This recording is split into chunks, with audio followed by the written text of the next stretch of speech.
Hello, good day to you. Ngayon, papakita ko sa iyo ngayon yung strategy ng team na ito yung magagamit mo na pwedeng maging mabilis kang kumita at mas malaki ang kita mo.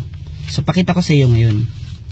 Ngayon, may ginawa ako ditong drawing na sabihin natin, gagamitin natin.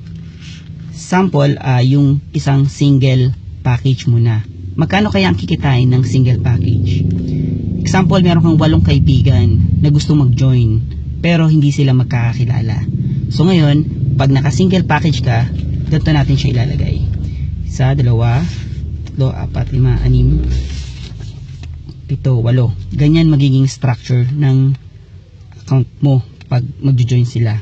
So every time na may magmamatch, bilangin natin, may pair tong 2, 1. May matches na 2, 1. Matches na 2, 1. Matches na 2, 1. So, ang kinita nito is 8,400 sa 8 kaibigan mo nag-join.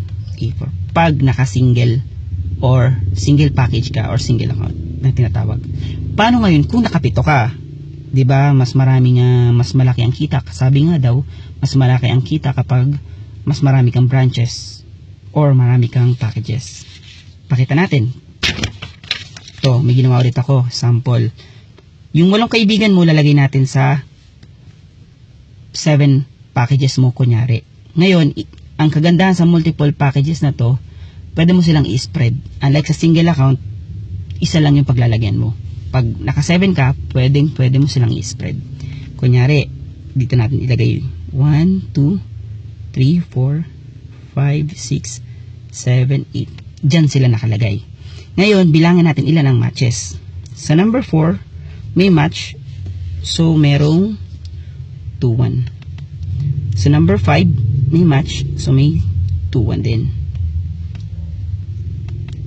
Number 2, 'di ba? Account mo to. So, may matches din yun. Bilang natin. 1, 2. So, may 2 times 2, 1. So, meron kang income dito na 8,400. Paano yung number 6? Account mo yan. Account mo din yun. So, number 6, may match 2, 1. So, number 7, may match din. So, may 2, 1. Number 3, account mo din. So, may match din yun. So, may bilang natin. 1, 2. So, may dalawa kang match. 2 times 2, 1. So, meron kang income ditong 8,400. Galing, no? Paano yung number 1? Account mo rin yun. So, ito, lagay natin. Bilangin natin ang match, ha? 1, 2, 3, 4. So, dito, meron kang 4 times 2, 1. So, total, meron kang 8,400 dito. Diba? Dito, sa multiple packages mo, meron kang 3, 8, 4. So, total niyan is 25,200. Versus sa naka-single lang. Diba?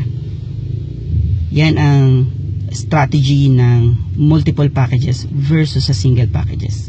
I'm sure nagustuhan mo yung multiple packages natin. So, pwede mo siyang gawing strategy din ng team. So, 8,400, tatlong 8,400 sa multiple packages versus sa single account na isa lang yung 8,400. Sana natulungan kita. Thank you!